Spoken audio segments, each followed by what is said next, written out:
waxaan u yeeri lahaa fanaanada codka baxsan Princess Istahil ayaan jeclaan lahaa inaan stage ku soo dhaweeyo soo dhawo baan ku leeyahay Istahil Istahil bal waxaad noo sheegtaa ahaanshaha fanka maxaad ka baratay fanka kulli waxaan ka bartay farxad iyo dhool cadeyn badan fanku kulli anigu farxad inaan ka bartay baan aamsanahay farxad baad ka baratay aad baad u mahadsantahay heesta aad munaasabada happy new year-ka ama sanadka cusub aad noogu tala gashay heesta aan ugu tala galay sanadka cusub rajaaya la yiraahdaa erayada heestan waxa iska leh abwaan bilig hufane laxanka waxa iska leh Cabdirasaaq Anshax labadoodaba aad baan u salaamaya muusigana waa Mulid Xasan Faarax dhamee waa kuka adiga iyo stage-ka iyo daawadayaasha marka la sanad cusub ayaan ku leeyahay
Rabbi laga barya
raasiyo uba lagu badhaadhay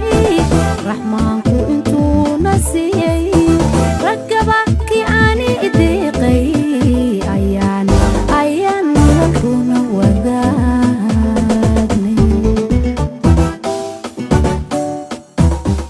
waa tahay raasiyo ubad lagu badhaadhay raxmaanku intuu na siiyey hee raggaba kii aani ideeqay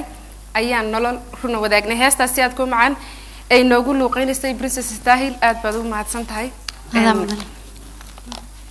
waxaan jeclaan lahaa hal su'aal oo igu ka dhiman inaan ku weydiiyo waa sax waxaad noo sheegtay Tahil midabka ugu fiican ee dharka ka xirato iyo midabka ugu xun waa labadaas oo kaliya kulli anigu waraysiyo kalena oo ku sheegay kalarka waxaan jecelahay dahabiga laakiin ma jeceli laakiin midab xun kulli kalarka buluuga ma jeceli anigu ma dhahayo wuxuu yahay laakiin anigu kama aad baad u mahadsantahay waad fadhiisan kartaa